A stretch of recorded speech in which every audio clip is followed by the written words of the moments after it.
말씀을 사모하여 오늘도 주님 앞에 나왔사오니 말씀을 통하여 교훈하시고 우리의 영의 길을 열어주시옵소서. 말씀을 깨닫고 영적인 복을 충만히 받는 축복과 은혜가 있게 하여 주옵소서. 예수님의 이름으로 기도드립니다. 아멘. 열왕기상 1장부터 11장까지를 했었는데 나눠드린 자료에 1장부터 11장까지 어떤 내용을 했었는지를 간단하게 적었습니다. 1, 2장에서는 솔로몬의 즉위와 왕권 강화, 다윗이 나이 많아 늙음에 솔로몬이 왕이 되고 솔로몬의 왕권이 강화되는 내용이 나왔고요. 3장부터 10장까지는 솔로몬이 성전을 건축하고 왕궁을 건축하고 그런 일들이 있었습니다. 그런데 11장에는 솔로몬도 나이가 많아 늙어지니까 하나님 앞에 그토록 신실했던 솔로몬이 교만해지고 타락해서 결국은 마지막이 아름답지 못했다. 그런 내용을 살펴보았습니다. 오늘은 12장부터 14장까지 남북 왕국이 나누어지는 두 나라로 분리되는 내용을 살펴보겠습니다.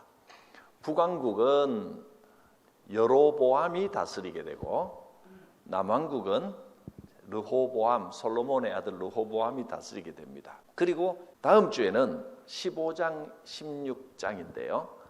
여기는 다음 주에 할 7왕은 누구냐 하면 이 르호보암, 솔로몬의 아들입니다. 그 다음에 여로보암. 오늘은 이 두 사람의 왕에 의해서 나라가 나눠지는 메시지가 무엇인지 오늘은 이걸 살펴볼 테고요. 다음 주에는 르호보암의 아들 아비암이 왕이 됩니다. 그 다음에 그 아들 아사가 남왕국 유다를 다스리게 됩니다. 이 아사 왕이 무려 41년 동안이나 나라를 다스리는데 아주 잘 다스려서 아주 부강한 나라를 이루게 됩니다. 아주 칭찬받는 왕 중에 하나입니다. 41년 다스렸으니까 아주 오래 다스렸겠죠. 남쪽 나라입니다. 북쪽 나라입니다. 여로보암은 그 아들 나답이 왕이 되는데 나답이 다스리다가 바아사라고 하는 신하가 반역을 일으켜서 왕위를 뺏깁니다. 여기서 여로보암의 대가 끝납니다. 그 다음에는 그 아들 엘라가 왕이 됩니다. 근데 여기서 또 반역이 일어납니다. 엘라의 신하였던 시므리가 또 반역을 일으켜서 이 대가 끝나버립니다. 근데 시므리는 나라를 얼마나 다스렸냐 하면 7일 동안 다스리다가 오므리라는 사람에게 죽습니다. 또 반역을 일으킵니다. 이 반역의 역사입니다. 북이스라엘은. 그래서 그 다음에 이 오므리의 아들이 누구냐면 아합 왕입니다. 유명한 아합 왕. 아합은 엘리야와 대결한 걸로 유명하지요. 아합은 엘리야와 대결한 걸로 유명합니다. 그래서 아합 왕이 나타나기 전까지 여기서는 이제 엘리야 사건이 시작되는 겁니다. 그 나오기 전까지 여로보암과 르호보암을 빼면 1명, 2명, 3명, 4명, 5명, 6명, 7명. 그래서 엘리야 사건이 나타나기 전까지 남북 왕국의 왕 7명. 그래서 요거를 좀 나눠서 기억하기 쉽도록 7왕의 통치 시절 이렇게 구별을 합니다. 이 이름들은 복잡한 이름들은 다 외우지 않아도 됩니다. 다음 시간에 또 할 거니까 이런 열왕기서가 이런 내용으로 이루어져 있다 하는 것을 말씀을 드리는 겁니다. 엘리야 아합 사건이 길게 나오고 그 다음에 이제 유다는 여호사밧이라고 하는 아주 훌륭한 왕이 나옵니다. 여호사밧. 그리고 북이스라엘은 마지막 아하시아. 이렇게 해서 열왕기상이 끝이 납니다. 여기가 열왕기상. 그 다음에 열왕기하부터 또 다른 내용이 나오는데 어쨌든 이렇게 보면 솔로몬에 대한 내용이 11장까지 나오고 여기 12장부터 14장까지 나라가 나눠지는 르호보암과 여로보암의 사건이 나오고, 그 다음에 15장부터 16장 뒷부분 28절까지가 7왕이 나오고요. 그 다음에 16장 29절부터 마지막 22장까지가 요 내용이 나옵니다. 그러면 이제 열왕기가 구조가 이렇게 돼 있구나 하게 간단하게 좀 이해를 하실 수 있겠죠. 자, 오늘은 요 내용을 한번 살펴보겠습니다. 자료를 보시면 왕국의 분열 과정입니다. 여로보암이 망명을 떠나 있었습니다. 솔로몬 말기에 선지자 아히야가 여로보암을 보고, 여로보암이 아주 훌륭하고 뛰어난 유능한 젊은이였습니다. 아히야 선지자가 예언을 하기를 솔로몬 가문은 점점 쪼그라들고 망하고 여로보암이 하나님의 축복을 받아서 이 나라를 다스리게 될 것이다. 이 무서운 말이잖아요. 이걸 왕에게 들리도록 해버린 거예요. 이 말을 들으니까 여로보암을 가만 놔둘 수가 없겠다. 이거 반역의 씨앗이잖아요. 그래서 여로보암을 잡아 죽이려고 했던 겁니다. 선지자 아히야가 그때 뭐라고 예언을 했냐면, 다 뺏어서 하나님이 너의 손에 줄 것이다. 단 르호보암에게는 한 지파만 남겨줄 것이다. 그렇게 예언을 했습니다. 그러니까 솔로몬이 여로보암을 죽여버리려고 하니까 여로보암이 애굽으로, 저 밑에 지방으로 망명을 갑니다. 도망을 갑니다. 도망가 있다가 솔로몬이 죽고 난 다음에 다시 들어옵니다. 다시 들어와서 이제 뭔가 솔로몬이 죽었으니까 그 아들 르호보암에게는 좋은 이야기를 하고, 같은 뭐 좀 젊은 세대니까 말이 통하겠지라고 생각하고 새로 왕이 된 르호보암 앞에 나가서 조언을 합니다. 자기와 뜻이 통하는 신하들과 의논을 하면서 이제 주로 경험이 많은 노인들과 의논을 해서 르호보암 앞에 나아갑니다. 그것이 이제 1번, 솔로몬에게 반기를 들어 애굽으로 피신했던 여로보암이 사람들의 부름을 받고 돌아와서 르호보암 왕에게 건의를 합니다. 뭐라고 건의를 합니까? 무거운 멍에를 가볍게 하십시오 라고 건의를 합니다. 그러니까 솔로몬이 왕궁을 짓고 솔로몬이 나라를 잘 다스렸는데 의욕도 있고 좀 나라를 더 부강하게 과시하고 싶은 욕심도 있고 하니까 공사를 참 많이 했던 것 같아요. 그래서 백성들에게 지어진 짐이 너무 무겁습니다. 이 부분에 대해서 여로보암이 좀 불만이 있었고 솔로몬에게도 좀 반기를 들었던 것 같습니다. 백성들에게 지어진 짐이 너무 무겁다. 그래서 이제 사람들에게 돌아와서 경험 많은 그 노신들과 대화를 해보니까 여로보암에게 다 동조를 하는 거예요. 그래서 우리가 르호보암 왕 앞에 나아가서 잘 이야기를 해봅시다. 임금님, 백성들이 너무 힘듭니다. 민생을 돌아보시옵소서. 너무 힘드니까 그 어깨에 진 짐을 좀 멍에를 가볍게 해주십시오 라고 건의를 합니다. 그러나 르호보암은 노인들의 자문을 듣지 않고 함께 자라난 소년들의 말을 듣습니다. 소년들이 뭐라고 말했는지 한번 찾아볼까요? 12장 10절부터 14절까지 나오는데 10절에는 함께 자라난 소년들이 왕께 말하기를, 11절을 보겠습니다. 이렇게 건의를 합니다. 내 아버지께서 너희에게 무거운 멍에를 매게 하였으나 이제 나는 너희의 멍에를 더욱 무겁게 할 것이라. 내 아버지는 채찍으로 너희를 징계하였으나 나는 정갈 채찍으로 너희를 징계하리라 하소서. 이 옆에서 이렇게 왕을 꼬드기는 겁니다.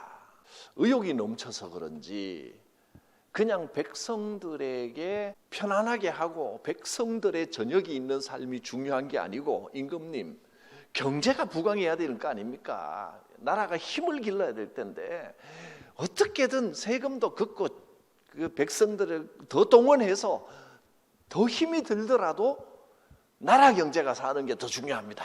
이렇게 이야기를 한 겁니다. 그리고 르호보암이 이 말에 혹한 겁니다.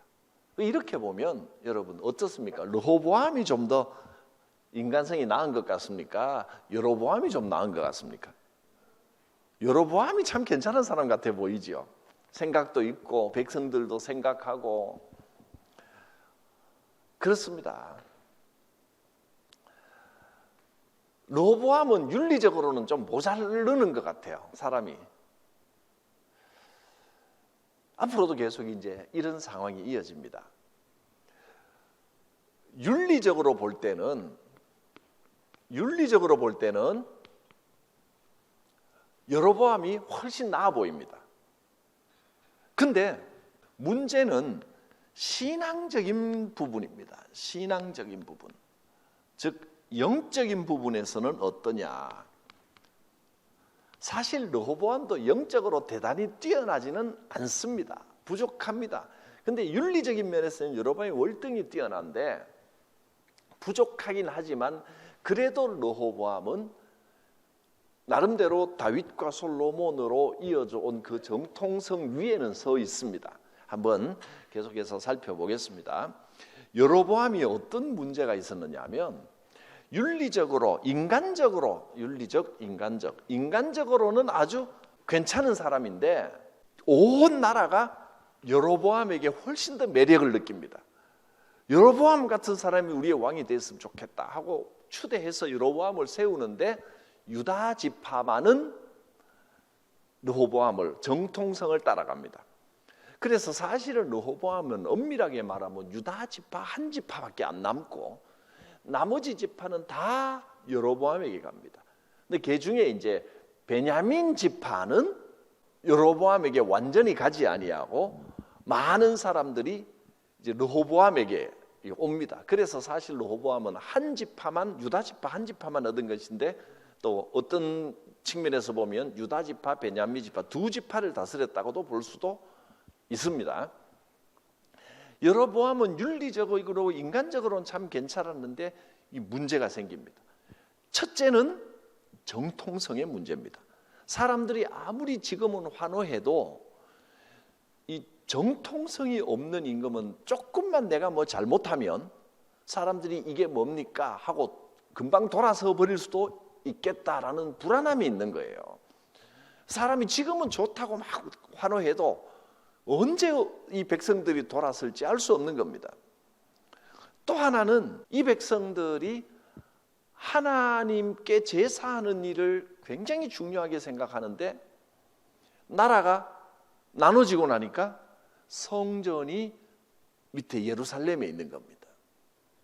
그러니 북쪽에 있는 백성들이 제사를 드려야 되는데 나라가 이렇게 나눠지고 이때부터 일곱 왕 시대 끝까지 남북 왕국에서 전쟁이 끊이질 않았습니다. 이 전쟁 중에 백성들이 저 밑에 내려가겠다고 백성들이 등을 돌리면 이거 어떡하나. 이 두 가지 고민은 여로보암에게 굉장히 큰 고민이었습니다. 이 신앙적인 문제를 어떻게 해결할까? 여러분 같으면 어떻게 해결하겠습니까? 저도 제가 여로보암 입장이 돼봐도 딱 떠오르는 방법이 없습니다. 굉장히 이게 힘들었을 겁니다. 그래서 여로보암은 몇 가지 꾀를 냅니다.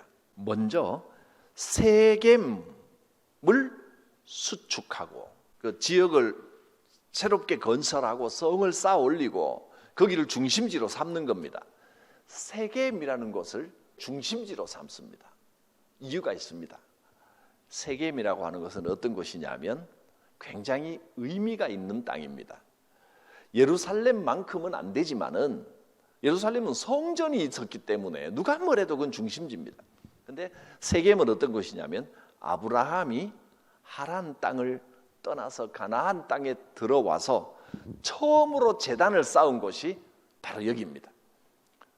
신앙적인 의미가 여기가 신앙의 출발지입니다 하고 북이스라엘 백성들을 설득하는 겁니다.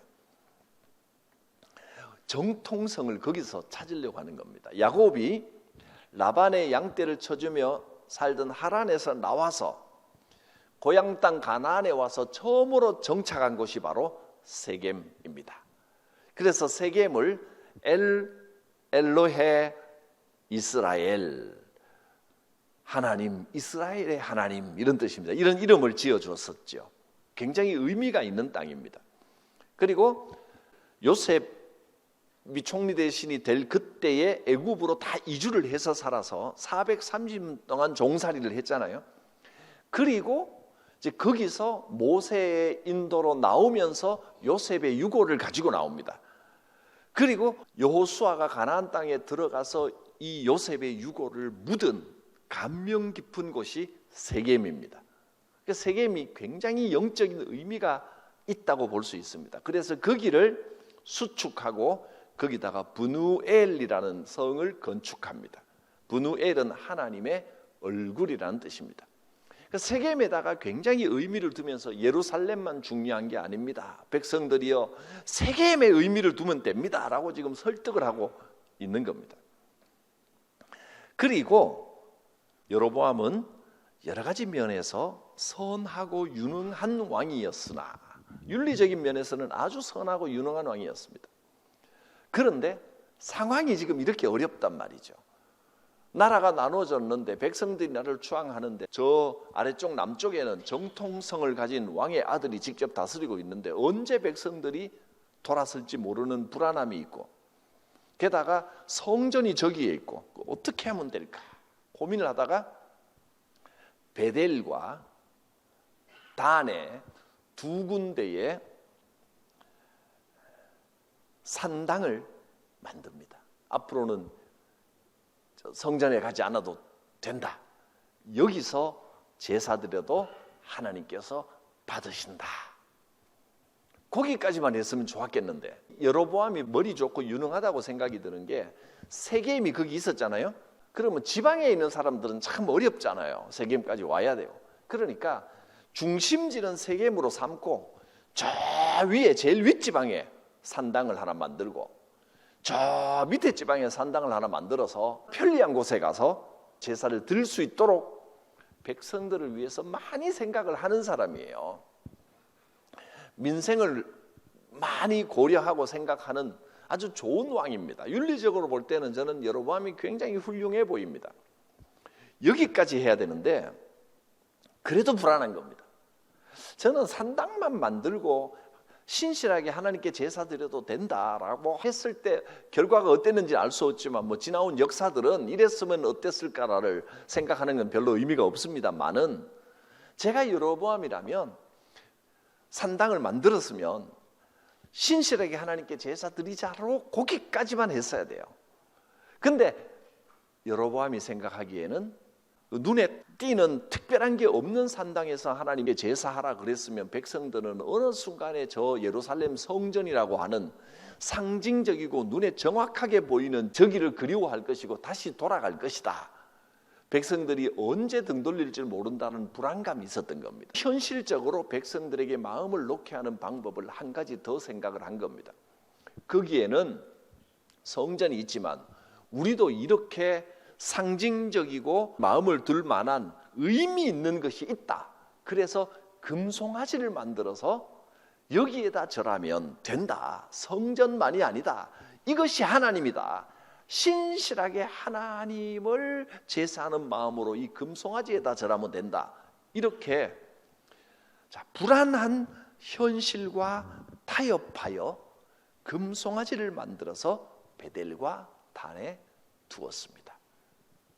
이 일이 대대로 온 이스라엘 왕국 망할 때까지 죄악의 뿌리가 됩니다. 베델은 세겜 밑에 쪽 여기에 금송아지를 두고요. 단은 보시다시피 북이스라엘 맨 꼭대기에 있죠. 거기도 금송아지를 한 마리 두었던 것입니다. 이렇게 백성들이 편한 곳에 가서 예배할 수 있도록 제사할 수 있도록 그렇게 편의를 봐 주었습니다. 예루살렘이 이제 국경 저쪽에 있으니까 백성들이 얼마나 저기 성전에 가고 싶겠어요. 백성들의 마음을 돌리기 위한 궁예지책으로 그렇게 이 금송아지를 놓았는데 사실 참 쉽지는 않은 것 같아요. 입장을 바꿔놓고 내가 여로보암의 입장이었어도 해결하기 어려운 상황이겠다 싶은 마음은 듭니다. 여러분, 우리가 살다 보면 이렇게 힘든 상황들이 생깁니다. 신앙적으로만 따라가면 이 상황이 점점 더 불리해지고 어려워지지 않을까, 갈등이 올 수밖에 없습니다. 그런데 믿음, 신앙이라고 하는 것은 하나님께서 나와 함께 하신다, 내가 신실하게 하나님 말씀대로 행하면, 내가 더 나가지 않으면 하나님께서 해결해 주신다, 이게 믿음입니다. 게으르고 나태해서 아무것도 안 하는 것도 문제지만 성경에서 나타나는 대부분의 문제는요, 하나님이 명하시는 만큼만 하지 않고 더 나가는 게 문제입니다. 과한 열심, 과한 욕심, 과한 성취욕, 그게 언제나 문제를 일으킵니다. 힘들어도 불안해도 신실하게 하나님을 바라보면서, 사실 우리 인생에 불안한 상황들은 하나님을 더 의지하라고 하는 하나님의 은혜일 수 있습니다. 여로보암이 이런 불안한 상황 속에서도 그러나 하나님께서 살아계시고 하나님께서 우리를 지켜주신다, 하나님의 말씀대로 행하면 반드시 성공한다, 이 믿음을 가지고 금송아지 만들지 않고 신실하게, 성전이 중요하긴 하지만 불가피한 상황에 우리가 어디서라도 하나님께 제사할 수 있다. 원래 솔로몬이 성전을 짓기 전에는 산당에서 제사를 드렸잖아요. 기브온 산당에서 제사를 드렸단 말이죠. 그러니까 산당에서 제사하는 자체가 잘못된 건 아닙니다. 산당을 이렇게 두 가지를 만들어 놓고 지금 여로보암은 늘 생각하는 게 세겜의 성을 지을 때도, 또 베델과 단에 금송아지를 만들 때도 항상 생각하는 것은 사람들이 마음이 어느 순간에 바뀌어버리면 어떡하나, 그걸 불안해하는 겁니다. 하나님을 신뢰하는 게 아니라 사람들의 마음이 바뀌어버리면 어떡하나, 사람들을 생각하면서 불안해하고 있었던 겁니다. 여러분, 우리의 삶 속에서도 이런 상황이 언제든지 생길 수 있습니다. 이 12장부터 14장까지의 말씀은 여로보암과 르호보암의 사건을 통해서 너희가 불안할 때, 상황이 어렵고 불안할 때 무엇을 어떻게 선택할 것인가를 우리에게 명확한 메시지로 주시고 있습니다. 한번 이렇게 금송아지를 세우고 하나님의 말씀에서 벗어나기 시작하니까 계속해서 벗어납니다. 이걸 모를 리가 없거든요.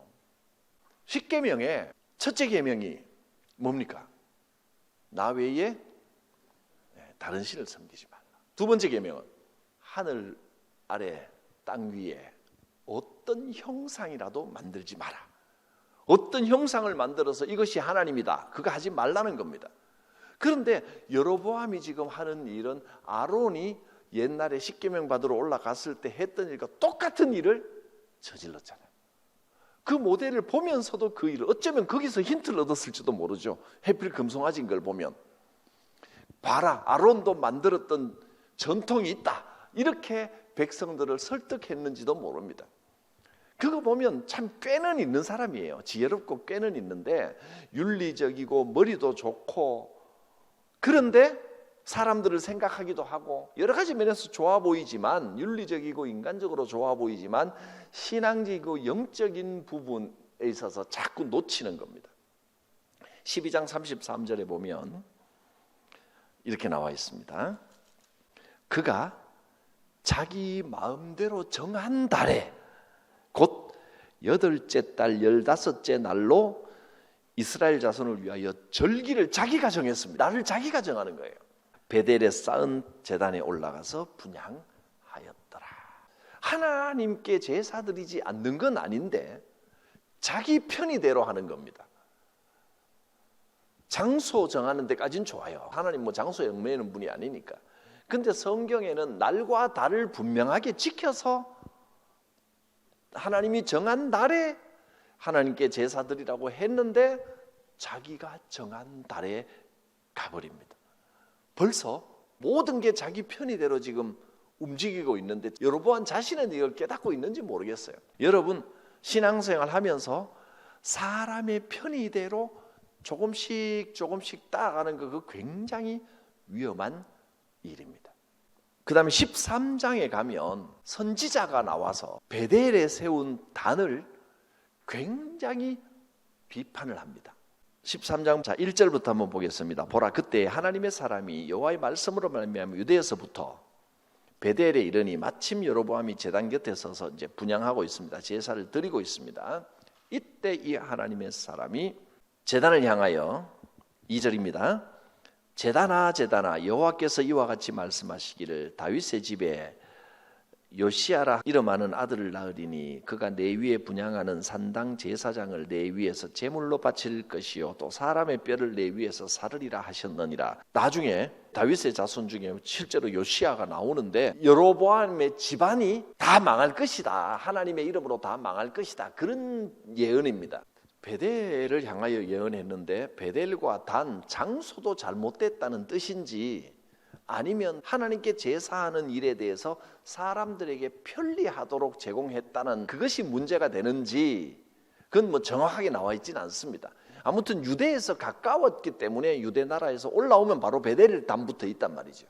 그 베델을 저주를 했는데 저는 뭐 개인적인 해석입니다만은 예루살렘 성전으로는 가고 싶어도 갈 수 없는, 그 지금 여로보암이 선택할 수 있는 몇 가지 방법은 첫째, 군사를 모아서 예루살렘을 유다를 쳐내려가서 완전히 쳐부숴서 저 성전을 함락시키고 거기서 제사를 하는 방법. 그 과연 좋은 방법일까? 그리고 마음대로 그렇게 되지도 않습니다. 그 두 번째는 어느 쪽이든지 한쪽에 산당을 쌓고 여기서 제사를 드립시다 하고 백성들에게 거기 가서 제사를 하도록, 그 이전에는 훨씬 더 먼 곳에서 저 단 지역에서도 예루살렘 성전까지 사람들이 내려와서 제사를 했단 말이죠.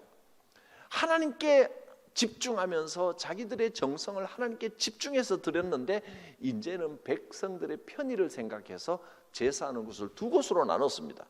인간적으로 볼 때는 참 사람들을 생각하는 지혜롭고 좋은 생각인 것 같은데 신앙적으로 볼 때는 인간의 편의를 따라가는 것은 하나님 뜻에 맞지 않다는 겁니다. 그리고 금송아지를 만드는 것은 더더욱 그렇습니다. 점점 이제 여로보암이 변해갑니다. 그렇게 하고 나서는 날도 자기 마음대로 정해버리죠. 나중에 가면 제사장도 일반 백성들 중에 자원하는 사람을 면접해보고 자기가 제사장직을 맡겨버립니다. 완전히 이제 조금 틀어지면, 한 번 원칙에서 길에서 틀어지면 끝없이 틀어집니다. 여러분, 타협하는 것, 영적인 면에서 타협하는 것, 이 정도는 괜찮겠지라고 생각하는 것, 또 하나님께서 말씀으로 뭐라 그러셨든지 간에 모든 사람에게 피해가 없고 모든 사람에게 다 유리하니까 이게 나은 것이다 라고 생각하는 것, 굉장히 위험한 일이라는 겁니다. 베델을 향하여 예언을 할 때 여로보암이 화가 났습니다. 여로보암 왕이 4절 봅니다. 하나님의 사람이 베델에 있는 제단을 향하여 외쳐 말함을 들었고 제단에서 손을 펴면서 저놈을 잡아라 했단 말이에요. 그랬더니 이 손이 뻣뻣해져 버렸습니다. 접어지지가 않는 겁니다. 손이 말라버렸습니다. 저놈 잡아라 했는데 그대로 굳어버렸습니다. 편손이 말라버렸습니다. 그래서 왕이 이제는 하나님의 사람을 두려워할 줄 알고 6절을 보면 청하건대 너는 나를 위하여 내 하나님 여호와께 은혜를 구하여 내 손이 다시 성하게 기도해 달라. 그랬더니 요청받은 대로 저 손을 다시 회복시켜 주시옵소서. 그랬더니 손이 다시 회복됐습니다. 여로보암이 이제 이 사람에게 재물을 줍니다. 7절을 봅니다. 왕이 내 손을 고쳐줘서 고맙다, 당신 진짜 하나님의 사람 맞구나 하면서 나와 함께 집에 가자, 내가 예물을 너에게 주겠다, 많은 재물을 주겠다 라고 했는데 이 사람이 하나님의 말씀이 내가 여기서 떡도 먹지 말고 물도 마시지 말고 예언하고 오라 그랬다, 내가 받을 수 없습니다 하고 싹 나가버리는 겁니다. 10절 다른 길로 가고 자기가 베델에 오던 길로 되돌아가지도 아니하니라. 그리 갔다가 계속 여로보암이 따라오면서 이거 받아가라 저거 받아가라 그러면 유혹받을까 봐 다른 길로 돌아가 버립니다. 그런데 여기서 또 두 번째 문제가 생깁니다. 베델의 늙은 선지자 사건이 나옵니다. 이 늙은 선지자는 베델에 살고 있었는데 이 소식을 들은 겁니다. 하나님의 사람이 와서 베델을 저주하고 뿐만 아니라 제단이 갈라지고 제가 제단에서 쏟아지는 징조가 나오고 그 5절의 징조가 나오죠. 하나님의 사람이 여호와의 말씀으로 보인 징조대로 제단이 갈라지며 제가 제단에서 쏟아졌다. 이런 일들이 막 일어났다는 소리를 듣고 야 정말 대단한 선지자가 와서 예언을 했구나. 그리고 이 사람이 저주 가까운 예언을 하고 갔는데 이 늙은 선지자가 생각하기에 그러면 내가 어떻게든 이 선지자를 데리고 와서 우리나라를 축복받게 하면 얼마나 좋을까라는 생각을 한 겁니다. 자기 판단으로 하나님의 사람에게 선행을 베풀고자 했습니다. 베델의 단을 축복하도록 서로 윈윈하는 방법을 찾아서 하나님의 사람을 거짓말로 속임. 뭐라고 거짓말했습니까? 자기 아들들하고 같이 그 선지자가 어디로 가는지 찾아보자. 그래서 그 길을 알아냈습니다. 물도 먹지 않고 떡도 먹지 않고 가는 선지자에게 가서 내가 하나님의 계시를 받았다. 나도 선지자다. 하나님이 먹어도 된다 그러시더라. 속인 겁니다. 자기는 이 사람을 어떻게든 데려와가지고 잘 먹게 하고 대접해서 다시 축복받으려고 하는 마음이 있었던 겁니다. 오늘아, 그래서 이 사람이 아니요 하나님이 그래서 무슨 소리냐, 내가 연륜도 있고 내가 기도하니까 하나님이 틀림없이 당신 이제 괜찮다 그러더라. 우리 집 와서 먹어도 된다. 데리고 가서 아들들하고 협작해서 막 기도하니까 맞다니까 걱정하지 말라고 옆에서 계속 하니까 그만 이 선지자가 속아 넘어갔습니다. 아 정말 그러면 정말 기도하니까 하나님이 그런 예언을 주셨습니까? 내가 기도해 보니까 당신에게 먼저 예언을 줬는데 나한테 다시 예언을 줘서 당신 데리고 와서 꼭 먹이라 그러더라. 이거 먹어도 된다고. 그 양반이 그만 떡을 먹어버린 겁니다. 떡 먹고 물 먹었습니다. 그리고 배불리 먹고 이제 그럼 나 갑니다 하고 나가는데 사자가 달라들어서 물어 뜯어 죽여버립니다. 이 선지자는 자기 할 일 다 하고 왔는데 늙은 선지자에게 속았습니다. 얼마나 억울하겠습니까? 제일 억울하죠. 13장 24절 이에 그 사람이 가더니 사자가 길에서 그를 만나 물어 죽임에 그의 시체가 길에 버림받으니 나귀는 그 곁에 서 있고 사자도 그 시체 곁에 서 있더라. 사자가 와서 이 사람만 물어서 즉사시켜버리고 나귀는 물지 않고 도망가지도 않고 이렇게 서 있는 걸 사람들이 보니까 아 이건 하나님이 이 선지자 죽이라고 보낸 사자가 맞구나.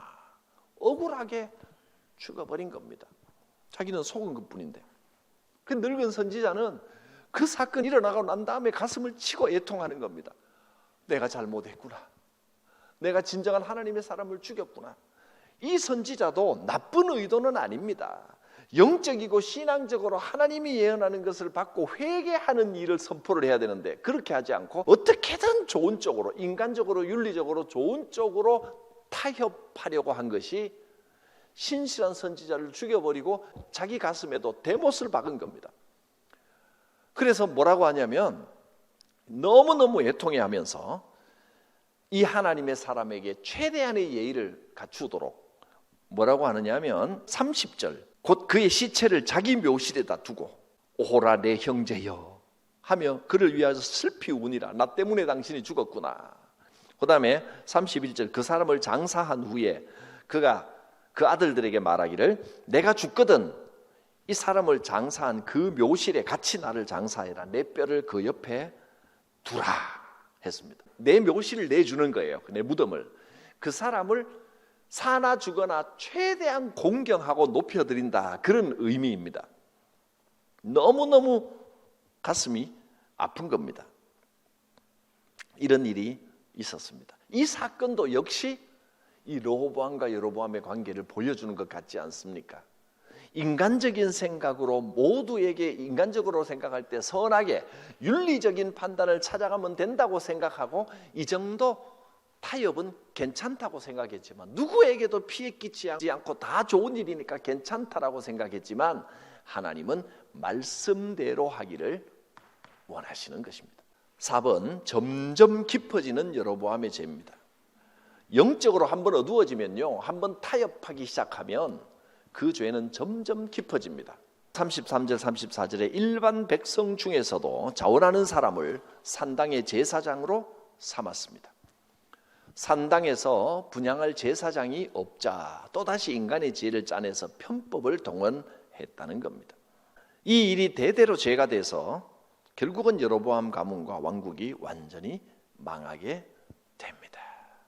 우리가 참 이 여로보암의 입장처럼 어떤 문제의 해결책이 안 보이고 인간적인 방법을 동원하지 않으면 해결책이 없다라고 생각될 때도, 여러분, 하나님께 신앙적으로 매달려야지 내 생각, 내 판단으로 그냥 서로 좋은 게 좋은 거라고 적당한 길을 찾으면 망하는 겁니다. 한 번 물러서면, 영적으로 한 번 물러서고 한 번 비껴서면 이 여로보암처럼 계속 엇나가게 되는 겁니다. 점점 빗나가서 처음에는 단을 두 곳에 쌓더니 그 다음에는 편한 날짜에 아무 날에나 올라가더니 그 다음에는 제사장까지도 아무나 시켜버리는 이 점점 빗나간 모습을 보였습니다. 자, 5번, 여로보암의 아들이 죽게 됩니다. 여로보암의 아들 아비야. 여로보암이 아들이 병에 걸려서 다 죽게 되니까 자기 아내를 선지자 아히야에게 보냅니다. 아비야는 아들이고 아히야는 선지자입니다.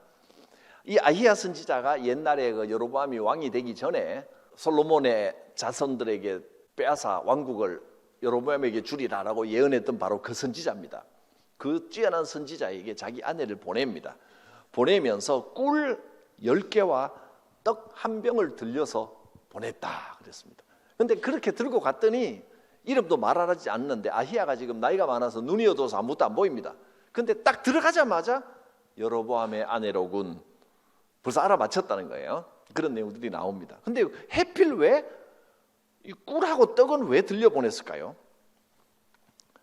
이름을 안 밝히고요, 꿀하고 떡을 들고 갔다는 것은 꿀 10개와 떡 1개는 왕비가 들고 가면 이 정도 들고 가지 않죠. 그냥 일반 연염집 아낙네가 들고 가는 척 하려고 일부러 이걸 들려보낸 겁니다. 정체를 들키지 않으려고. 여로보암은 아내를 선지자 아히야에게 보내면서 가난한 농가의 여인인 척 하도록 꿀 10개와 떡 1병을 예물로 주도록 했다. 아들의 회복은 구하면서도 아들 좀 살려주십시오 하면서도 자기가 따라야 할 말씀, 하나님의 뜻대로 11장 30절 39절에 이미 여로보암이 왕이 되기 전에 아히야가 예언해 놓은 내용이 있잖아요. 11장 30절부터 아히야가 이제 예언 한 12조각으로 찍어서 10개를 너한테 주고 그러면서 38절만 한번 읽어보겠습니다. 11장 38절입니다. 내가 만일 내가 명령한 모든 일에 순종하고 내 길로 행하여 내 눈에 합당한 일을 하며 내 종 다윗이 행함같이 내 율례와 명령을 지키면 내가 너와 함께 있어 내가 다윗을 위하여 세운 것 같이 너를 위하여 견고한 집을 세우고 이스라엘을 내게 주리라. 어떻습니까, 여러분? 이제 답이 나오죠. 이미 이렇게 예언이 돼 있었습니다. 그래서 제가 생각하기에, 아까는 그냥 제 생각입니다라고 말했지만, 장소는 예루살렘 성전으로는 가지 못한다 할지라도 산당을 정하고 거기에서 처음 다윗도 원래 성전이 없을 때 제사를 드렸었어요. 솔로몬 초기에도 성전은 없었습니다. 성전을 갈 수 없는 상황이었다 하더라도 그 산당에서 정말 신실하게 하나님께 물어가면서 하나님, 내가 어떻게 이 어려운 상황에서 어떻게 하면 좋을까요? 그 길로 행했다면 하나님께서는 분명히 여로보암에게 복을 주셨을 겁니다. 이 11장 38절에 분명히 나와 있죠. 내가 이렇게 하면 네 왕국이 영영이 설 것이다. 약속을 주셨습니다. 이 약속을 여로보암에게, 여로보암 왕이 되기 전에 주셨던 약속입니다. 그런데 막상 그 상황이 딱 되니까 정치적인 상황, 사회적인 상황, 백성들이 혹시라도 돌아서면 어떡하나, 하나님보다는 백성들을 더 신경 썼던 겁니다. 특히 여러분뿐이 아니라 목회자도 교회 목회를 하면서 하나님이 생각하시는 것보다 사람들이 어떻게 생각할까, 성도들이 어떻게 볼까, 이거 이제 생각하기 시작하면 성도들이 편의도 생각은 해야 되는데 그거 생각하기 시작하면 조금씩 엇나갑니다. 아들이 죽을 병에 걸려서 자기가 선지자에게 찾아갈 때가 되면 나 같으면 직접 가겠습니다. 왕이. 그럼 뭐 숨길 게 있어요? 왕이 직접 가면 문제가 뭐냐면 이 예언을 했던 아히야잖아요. 그러면 왕은 이런 마음이 있어야 찾아갑니다. 전에 내가 왕이 되기 전에 솔로몬 말기에 당신이 했던 예언대로 내가 그렇게 행했어야 합니다. 내가 회개합니다. 당신 말대로 하겠습니다. 선지자여, 내가 어떻게 하면 좋을지를 기도하고 알려주십시오. 이렇게 해야 된단 말이죠. 근데 여로보암은 그렇게 하고 나면 후폭풍을 감당을 못할 것 같은 거예요. 정치적인 상황, 사회적인 상황, 이미 백성들이 또 뭐라 그럴지. 만일에 선지자 아히야가 남북왕국 당신이 항복하고 포기하시오, 남한국에 항복하시오, 그래도 문제고, 또 예를 들어서 산당을 2개 쌓은 거 하나로 합하시오, 하나 합해버리면 밑에 지방에 있던, 위로 합해버리면 밑에 지방에 있는 사람은 얼마나 불만을 표하겠습니까? 베델 옆에 살던 사람들은 지방 차별 정책이다 그럴 거 아닙니까? 또 단을 없애고 밑에 베델만 놔두면 윗지방에 살던 사람들은 데모 일으킬 거 아닙니까? 이 상황 때문에 그렇게 순종할 수가 없다고 생각한 겁니다. 2번, 대대로 이어진 여로보암의 죄입니다. 14장 16절입니다.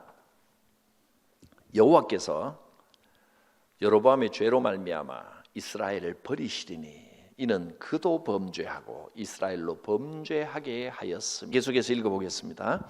여로보암의 우상 숭배 죄는 자신뿐 아니라 이스라엘 모든 백성들까지 범죄하게 한 멸망의 근본 원인이 되었다.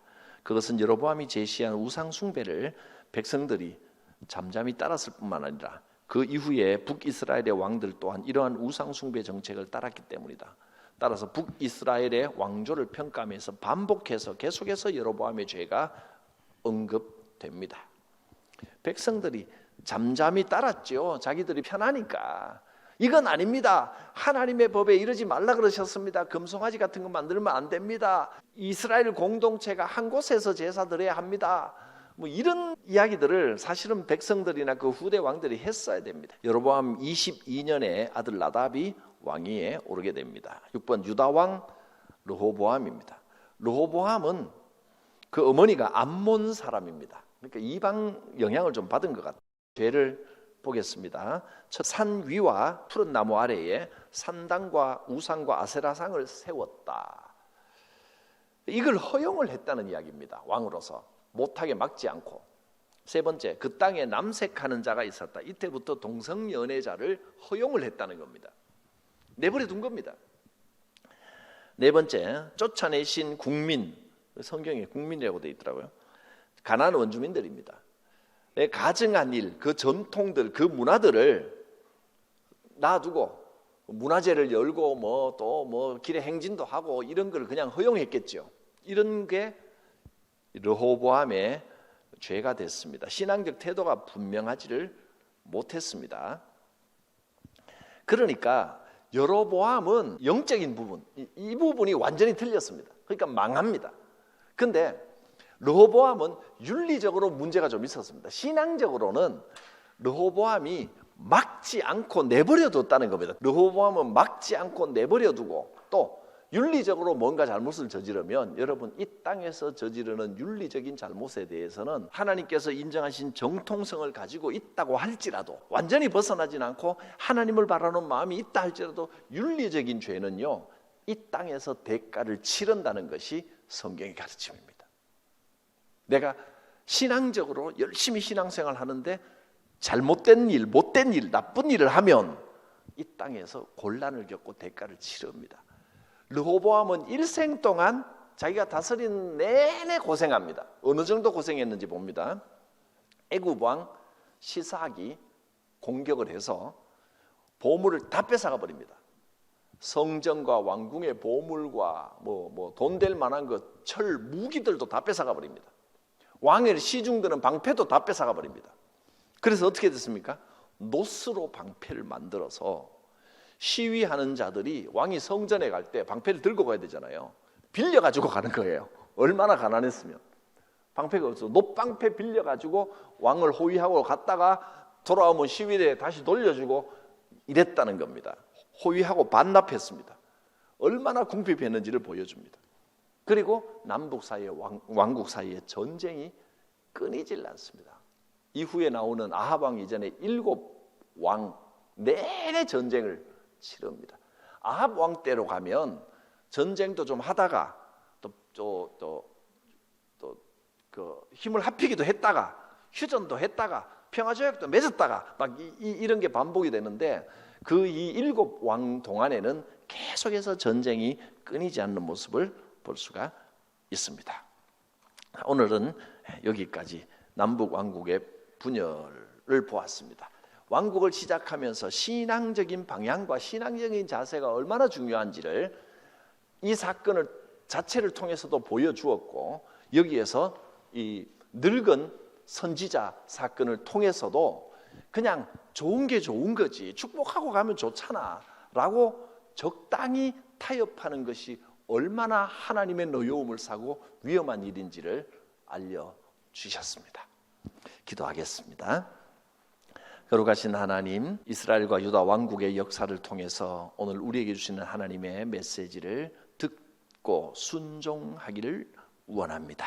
믿음의 삶을 살게 하옵소서. 하나님의 뜻을 따르며 인간의 판단보다 하나님의 뜻을 따라 살아가는 삶이 되게 하옵소서. 예수님의 이름으로 기도드립니다. 아멘.